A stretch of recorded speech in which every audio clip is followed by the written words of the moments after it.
What is going up, guys? This is Extremist Gaming, and today we're gonna unbox this bad boy. Well, this is not a dream, this is a reality. This is the best bang for the buck which you can get under $60. To learn more, see the whole video.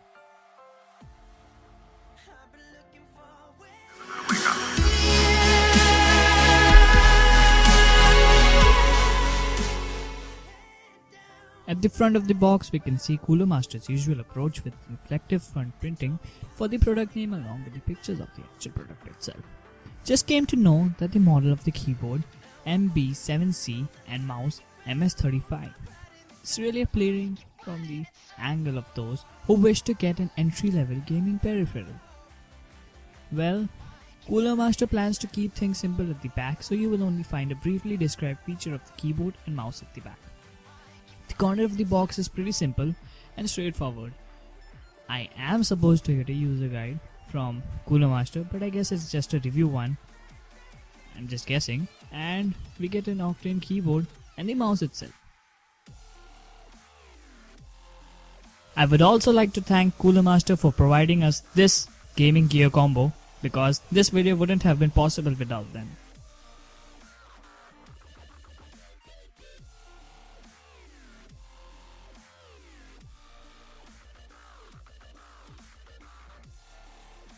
Coming down to the mouse, it has a 10 million click life cycle, illumination with on-the-fly color cycling, 7 LED backlighting colors to choose from, 4 preset DPI levels 500 to 3500, and of course an Avago 3050 optical sensor. As it's part of a budget gaming combo peripheral, we don't really expect to see a gold-plated USB connector operated cable.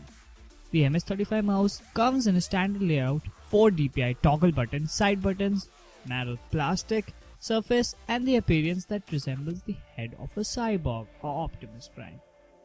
Well, the DPI toggle buttons has a pretty good click and response, but as a palm grip user, we find that the position favors claw grip users more. Not only that, the gap between the mouse makes me feel a little uncomfortable after long hours of usage. The left side of the MS35 mouse comes with 2 side buttons to toggle between previous page and next page, and to pair with the DPI toggle button to toggle with the LED color modes. The right side of the mouse doesn't come with any buttons, just plain nothing.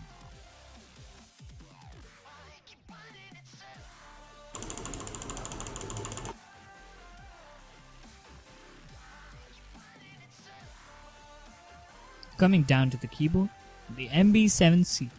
It has 19 key anti-ghosting, 6 dedicated multimedia keys, dedicated backlight on or off key, 3 brightness levels, 7 backlighting colors with quick cycling and adjustable pulsating speed. Turbo mode, quickly adjust your repeat rate if you need it. Game mode, enable or disable the Windows key, the keyboard lock or unlock mode, as Cooler Master so-called brand it. The keyboard comes with a backlit LED feature and has a stylish appearance that resembles a spacecraft. The extra large space bar immediately caught my attention, as it's pretty uncommon even for gaming keyboard, but it gave a rather soft but solid landing when pressed from the side.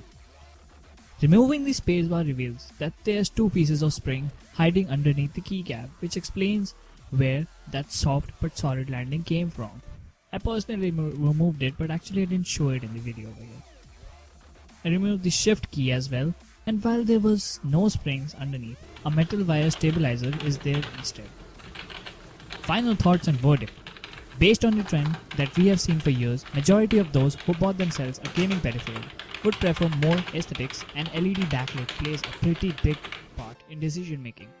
The 7 LED color is definitely something worth being mentioned, as most peripherals that offer similar feature will cost somewhere around $80 to $90.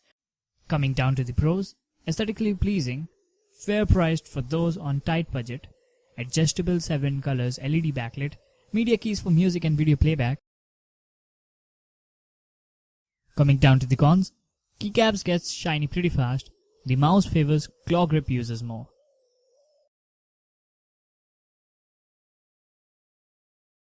So guys, like this video if you liked it, dislike if you disliked it, leave a comment letting me know if your feelings are more complicated, and as always, don't forget to subscribe to Extremist Gaming for more awesome videos, just like this one.